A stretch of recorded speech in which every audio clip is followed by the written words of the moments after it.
Lift బాగు చేయమని చెప్పండి. ఎంత చిత్రం ప్రేమ వింత వీలు నామ ప్రేమ.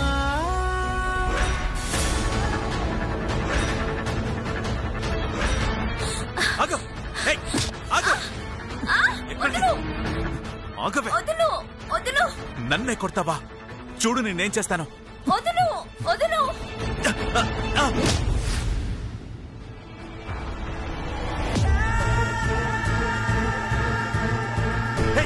ఆగు.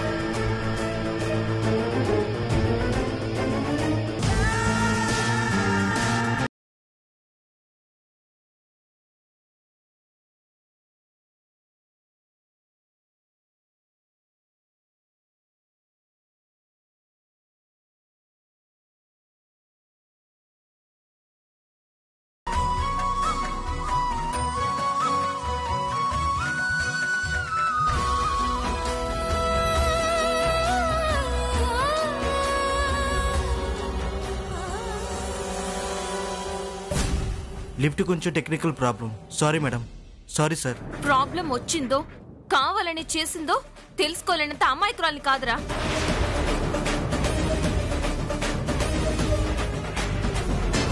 ఇది కూడా నేనే చేశాను అనుకుంటుంది.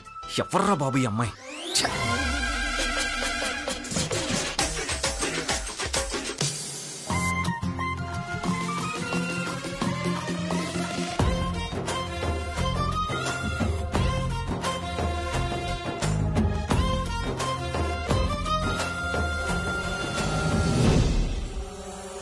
అన్నా అన్నా, అక్కడ మీ తమ్ముడు ఒక అమ్మాయిని.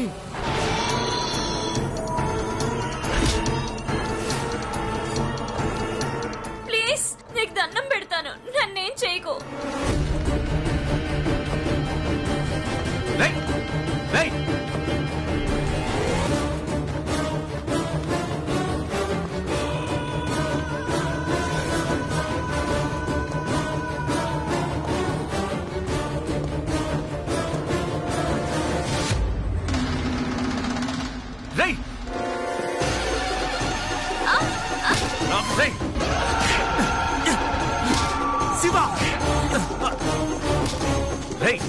అమ్మ పేరు నేను చెడగొడతావంటరా? అమ్మ దేవతరా, నువ్వు ఇలాంటి పనులు చేస్తావా? పోరా.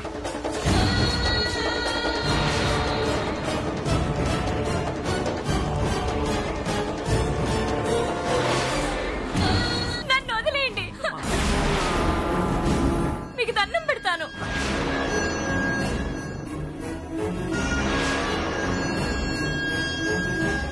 ఇప్పుడే నన్ను లిఫ్ట్ లో అల్లరి చేసి ఇంతలోనే ఇక్కడ ఇంకో అమ్మాయిని ఏడిపిస్తున్నావా? నన్ను ఏం చేయొద్దు.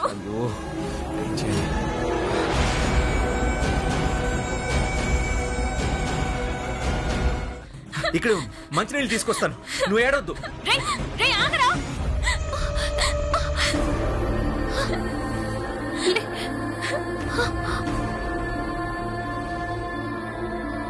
రాస్కెల్, ఆడపిల్ల కనిపిస్తే వదలడు. వాటర్ తాగండి.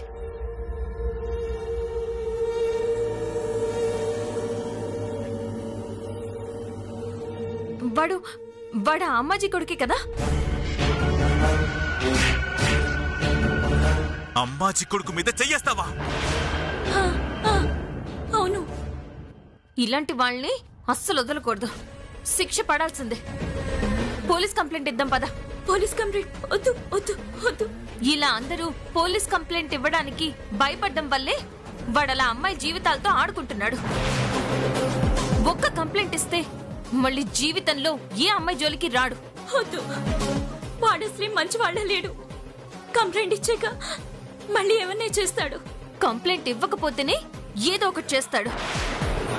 అసలు వాణ్ణి ఇలాగే వదిలేస్తే ఎంతమంది ఆడపిల్లల జీవితాలు నాశనం చేస్తాడో తెలీదు. చూడు, నువ్వు ఎవ్వరికి భయపడాల్సిన అవసరం లేదు. నాకు తెలిసిన ఒక పోలీస్ ఆఫీసర్ ఉన్నారు. అతని దగ్గరికి వెళ్లి కంప్లైంట్ ఇస్తే అంతా ఆయన్ని చూసుకుంటారు. నీ పేరు కూడా బయట పెట్టద్దని చెప్తాను, సరేనా? ఆలోచిస్తావేంటి? నిన్నింతలా ఏడిపించిన వాణ్ణి ఊరికే వదిలేస్తావా? ప్రతీకారం తీర్చుకోవద్దా? మళ్ళీ నువ్వు గుర్తొస్తే వెన్నులో వణుకు పుట్టాలి. పుట్టేలా చేద్దాం పద.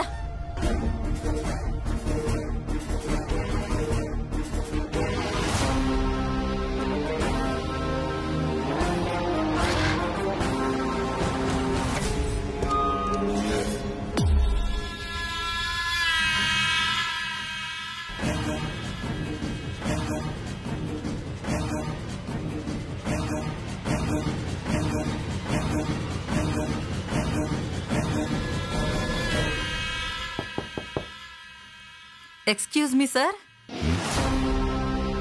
నమస్కారం sir. May come in? Yeah, come in. నమస్తే సార్. నమస్తే. మీరు? నన్ను రాజమ్మ అంటారు. అమ్మాజీలాగా పెద్ద పెద్ద అక్రమాలు చేయలేదు కదా, అందుకే నేను కూడా పెద్దగా ఎవరికి తెలియదు. మీరు చాలా సిన్సియర్ అండ్ స్ట్రిక్ట్ ఆఫీసర్ అని విన్నాను. అందుకే ఇప్పటి వరకు ఎప్పుడు పోలీస్ స్టేషన్ గడప తొక్క నేను మీ సహాయం కోరొచ్చాను. కూర్చోండి.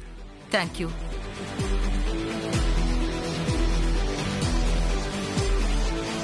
చెప్పండి. మీరొచ్చి కొద్ది కాలమే అయినా మీకు అమ్మాజీ గురించి, తన కొడుకుతో కలిసి చేస్తున్న దారుణాల గురించి మీకు తెలిసే ఉంటుంది. అవును, చాలానే విన్నాను. కానీ ఏదైనా యాక్షన్ తీసుకుందామంటే ఒక్కరు కూడా కంప్లైంట్ ఇవ్వటం లేదు. ఇవ్వరు. ఆవిడికి ఎదురు తిరిగి కంప్లైంట్ ఇచ్చేంత ధైర్యం ఈ ఊర్లో ఎవ్వరికీ లేదు. ఏ అధికారం పలుకుబడి చూసైతే ఆ అమ్మాజీ ప్రజల్ని భయపెడుతుందో ముందు వాటికి కత్తెర వెయ్యాలి.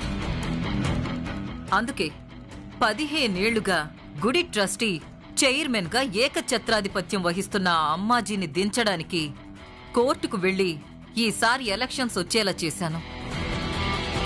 ఆవిడతో పోటీ పడి నేను గెలవాలనుకుంటున్నాను.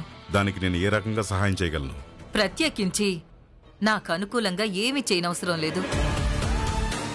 అమ్మాజీ ఎవరిని భయపెట్టకుండా, ఎలాంటి అరాచకాలకి పాల్పడకుండా ఎన్నికలు పారదర్శకంగా జరిగితే చాలు. నేను తప్పకుండా గెలుస్తాను. ఇంత ధైర్యంగా ఎదురు తిరిగి పోటీ చేస్తున్నవారు అదే ధైర్యంతో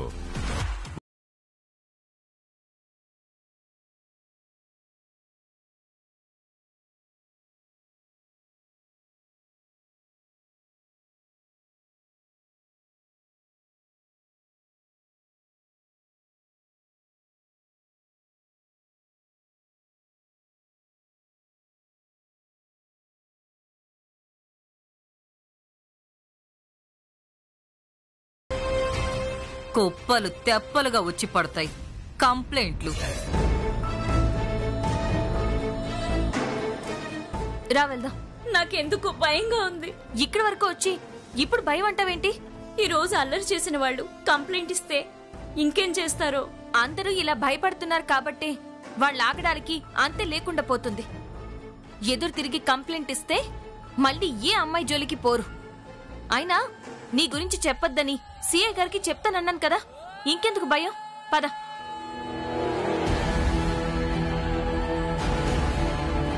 నేను చెప్పాల్సింది చెప్పాను. ఇక మీరు చెయ్యాల్సింది చేస్తే సంతోషిస్తాను. తప్పకుండా ఏ ఆటంకం లేకుండా ఎలక్షన్లు సజావుగా జరిగే చూసే పూచి మాది.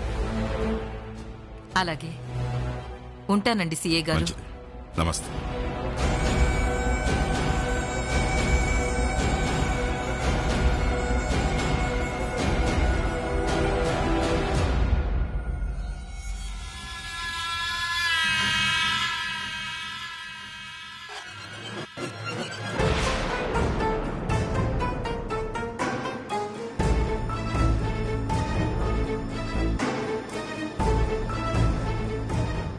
ఏంటమ్మా ఇలా వచ్చావు? సార్, మేము ఒక కంప్లైంట్ ఇవ్వాలి. కంప్లైంటా? ఎవరి మీద? ఏం జరిగింది? నీకేం కాలేదు కదా? నాకేం కాలేదు సార్, నేను బానే ఉన్నాను. కానీ ఇదిగో ఈ అమ్మాయికే. ఆ అమ్మాజీ కొడుకు తనతో అసభ్యంగా ప్రవర్తించాడు.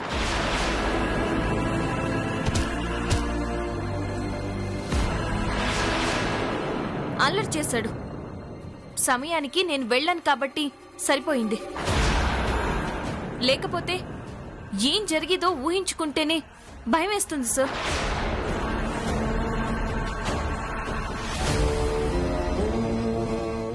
అమ్మాజీ కొడుకా? అవును సార్, వాడి మీద కంప్లైంట్ తీసుకోవాలి. మళ్ళీ ఇంకో ఆడపిల్ల జోలికి వెళ్ళడానికే భయపడే అంతగా శిక్ష పడాలి. తప్పకుండానమ్మా. నేను ఈ అవకాశం కోసం ఎదురు చూస్తున్నాను. ఏదో ఒక రోజు ఎవడో ఒకడు కడుపు మండి స్టేషన్ గడప తొక్కి సార్ నన్ను కొట్టాడనో లేక తిట్టాడనో ఒక్క కంప్లైంట్ ఇవ్వని, అప్పుడు చూపిస్తా నేనేంటో. నేను ఈ స్టేషన్లో ఛార్జ్ తీసుకున్నప్పటి నుంచి అమ్మాజీ మీద కానీ తన మనుషుల మీద కానీ ఎవ్వరూ కంప్లైంట్ ఇవ్వలేదు. ఆడపిల్లలు మీరు ధైర్యంగా ముందుకొచ్చినందుకు ఆశ్చర్యంగానూ సంతోషంగా ఉంది. 102 ఈ అమ్మాయి దగ్గర కంప్లైంట్ తీసుకో. 207 సెల్ రెడీ చేయి. మనకి కొత్త అతిథి రాబోతున్నాడు. మనం కోరుకునే అతిథి రాబోతున్నాడు. ఏంటమ్మా అలా చూస్తున్నావు? కంప్లైంట్ ఇవ్వు. మీరు కంప్లైంట్ ఇస్తేనే మేము యాక్షన్ తీసుకోగలం. 102 కంప్లైంట్ తీసుకుని సంతకం అడ్రస్ తీసుకో. సంతకమా? అడ్రస్సా? అవునమ్మా, కంప్లైంట్ ఇచ్చేవాడు సంతకం పెట్టాలి కదా. ఏదైనా అవసరం ఉండి మళ్ళీ మిమ్మల్ని పిలవాలంటే మీ డీటెయిల్స్ ఉండాలి కదా. నువ్వేం భయపడకు, నేను మాట్లాడతాను కదా. సార్, తన వివరాలు ఇచ్చి కంప్లైంట్ ఇచ్చింది తనేనని బయటపడితే మళ్ళీ వాళ్ళు ఏం చేస్తారో అని భయపడుతుంది సార్. పైగా మేము మళ్ళీ స్టేషన్కి రావాలంటే ఏదో ఫార్మాలిటీ కోసం అవన్నీ అడుగుతాం. అంత మాత్రాన ఆడపిల్లల్ని పదే పోలీస్ స్టేషన్ చుట్టూ తిప్పుతామా? మీరు కంప్లైంట్ ఇచ్చే సంగతి కూడా మర్చిపోయి నిశ్చింతగా ఉండండి. ఈ విషయం మీకు నాకు తప్ప మూడో కంటికి కూడా తెలియనివ్వను, సరేనా?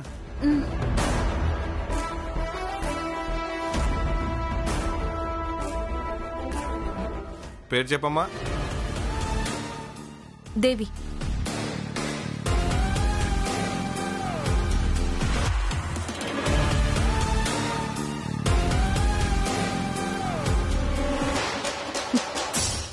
ఈ దెబ్బతో తిక్క తీరుతుందా రాస్కెల్కి?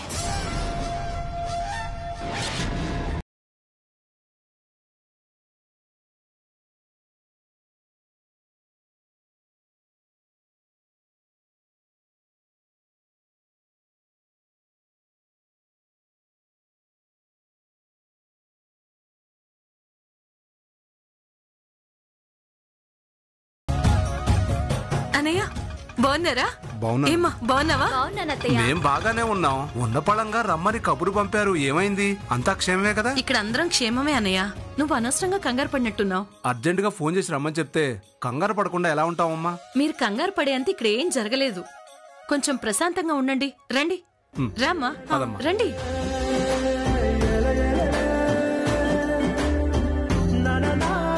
కూర్చోండి, రామ్మా. బావగారు ఎక్కడమ్మా? కనిపించడం లేదు. స్నానం చేస్తున్నారన్నయ్య, వచ్చేస్తారు.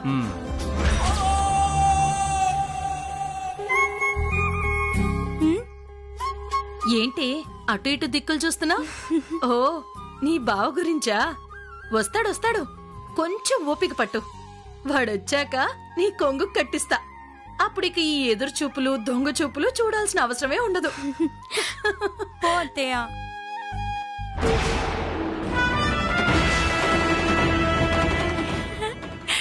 వదినా,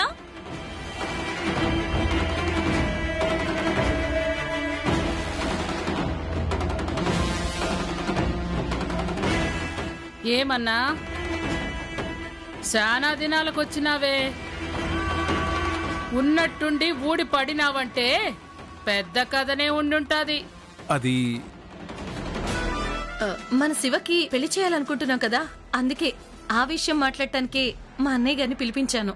శివ పెళ్లి గురించి అనుకుంటుండామని మీ అన్న వచ్చి చేసేదేముంటాది? అలా అంటారేంటి? నా కోడలు చూడండి ఎంత అందంగా ఉందో. బాగా చదువుకుంది కూడా, తెలివైంది, నలుగురిలో కలిసిపోగలదు, ఒంటి చేత్తో ఇంటి పని మొత్తం చేయగలదు. ఇలాంటి పిల్లయితే శివకి అనుకూలంగా ఉంటుంది. ఏమైనా చిన్న ఇబ్బందులున్నా తనే వాడిని మార్చుకుంటుంది. శివకిచ్చి పెళ్లి చేద్దామనా? మనం అనుకుంటే సరిపోతుందా ఏంటి? అమ్మాజీ ఒప్పుకోవద్దు. అయ్యో రామా, బయటకనేసానా? ఏ మనసూయా, ఏం మాట్లాడుతాండావో అర్థమవుతా ఉండాదా? ఏం జరుగుతా ఉండాది ఇక్కడ? ఏంటి ఇంత చెప్పాక కూడా ఇంకా అర్థం కాలేదా? నాకు అర్థం అవుతుండాది. నీకు అర్థం అవుతుండాదా లేదా అని అడుగుతాండాను. ఏముంది, శివకి మంచి సంబంధం వచ్చింది. ఇక శివ వచ్చాడంటే ఇద్దరికి పెళ్లి చూపులు చేస్తే సరిపోతుంది.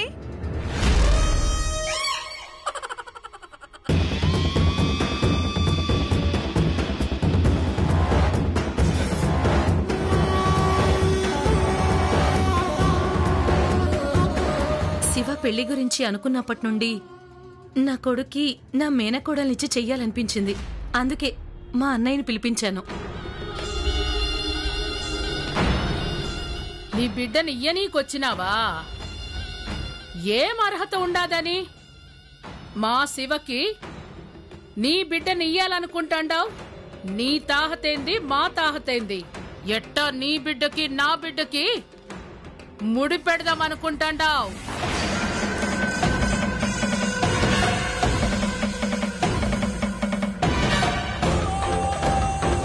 అమ్మా, నేను చెప్పేది కూడా వినండమ్మా. ఆస్తులు అంతస్తులు అంటారా, నాకుండేది నాకు ఉంటుంది. కానీ నాకుంది ఒక్కగానొక్క కూతురు. నాదన్నది ఏదైనా సరే నా కూతురుదే కదా, అంటే నా అల్లుడికే కదా. ఏం బావా, నువ్వేం మాట్లాడవేంటి? నా కూతురు గురించి నీకు తెలీదా? మీ ఇంటి కోడలైతే నా కూతురు సుఖపడుతుంది. అందుకే ఇంత ఆశతో వచ్చాను. బాగానే ఉండాదప్పా. మీరు మాట్లాడేసుకొని మీరు నిర్ణయాలు తీసుకుంటే సరిపోతుండాదా ఏంది? ఆ యమ్మ పిలిచినాదంట, ఈ అప్ప కూతుర్ని ఎంట పెట్టుకుని వచ్చినాడంట. మాట్లాడింది చాలు, పొండి, ఇంటికి పొండి.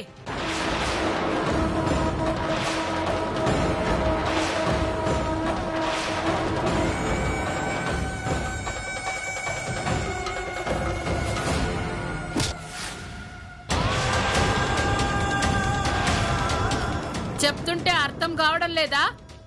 ఏం అట్లా చూస్తాండావు? నడు బయటికి. నడు, ముందు బయటికి నడు. చెప్తుంటే అర్థం కావడం లేదా? ఆగండి, ఆగండి.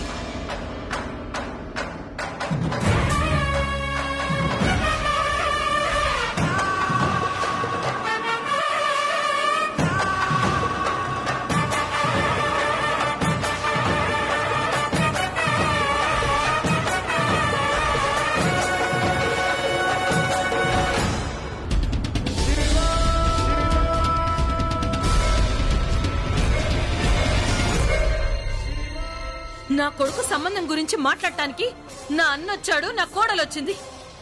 వాళ్ళని వెళ్ళమనడానికి, ఇంట్లో నుంచి బయటకి నెట్టడానికి నువ్వెవరు అమ్మాజీ? నీ కొడుక? ఎట్లయితాడు నీ కొడుకు? నీ కడుపున పుట్టినాడా? నీ కొడుకని చెప్పడానికి నువ్వు మాత్రం నీ కడుపును కన్నావా? ఊరంతా నీ కొడుకని చెప్పుకొని తిరుగుతున్నావు.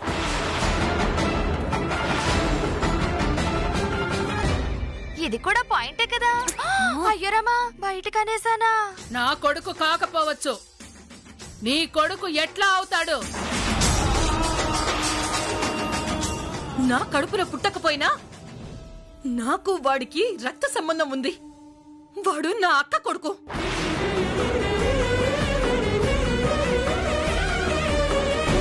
నాది అక్కది ఒకటే రక్తం. అంటే వాడిలో ప్రవహిస్తోంది నా రక్తమే.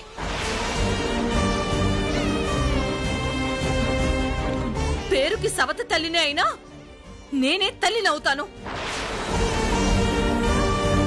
నా అక్క రక్తం కాబట్టి వాడు నాకే బిడ్డవుతాడు, కానీ మధ్యలో వచ్చిన నీకెలా బిడ్డవుతాడు? ఓహో, నీ అక్క బిడ్డని నీకు రక్త సంబంధం ఉంటాదా? నీది కేవలం రక్త సంబంధం మాత్రమే. వాడిని చిన్నప్పటి నుంచి పువ్వులాగా పెంచుకున్నాను. మా